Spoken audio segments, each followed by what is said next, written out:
Life is so beautiful. One day, 1 hour, 1 minute will never come again.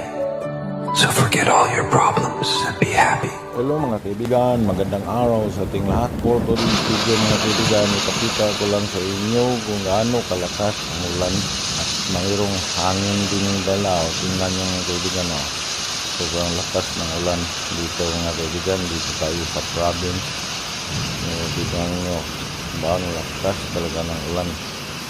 At tingnan nyo lang mga kaibigan, sobrang lakas ng ulan at yun ang pinagyan ng trapal dahil sa lakas ng ulan ditong banda mga kaibigan.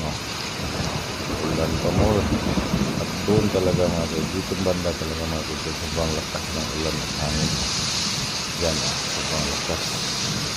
Okay, alright mga kaibigan, tingnan nyo na, sobrang lakas ng ulan dyan at hangin.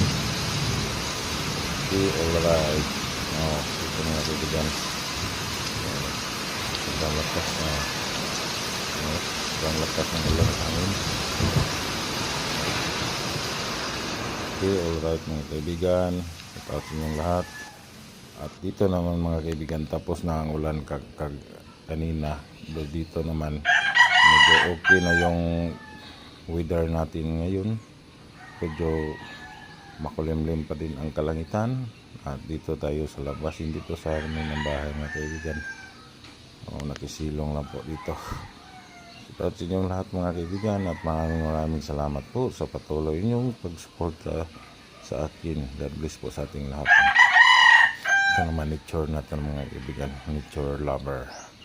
Ang aso dyan natutulog. Tingnan nyo, wala ng ulan pero medyo makulimlim pa din ang kalangitan.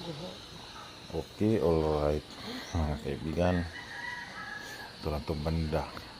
Dito sa amin ang bahay mga kaibigan, kasi wala kami sa bahay ngayon.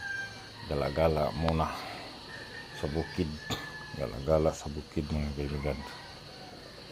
Okay, alright, tingnan nyo, sobrang ganda, di ba? Nature na nature talaga, nature lover.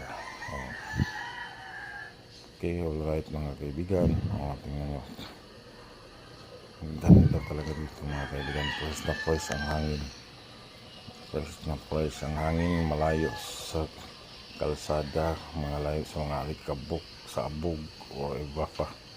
First talaga yung hangin na tikman mo dito, mahanggap mo dito lapita. Okay, alright, nandito to sa bukid to ng Compostela mga kaibigan. Bukid ng Compostela, Cebu. Okay, alright, ang aso mahimbing ang tulog niyan, dalawang aso mahimbing ang tulog. At hanggang dito na lang yung video mga kaibigan. Maraming salamat po sa inyong suporta. God bless po sa lahat. Bye bye po, see you next time.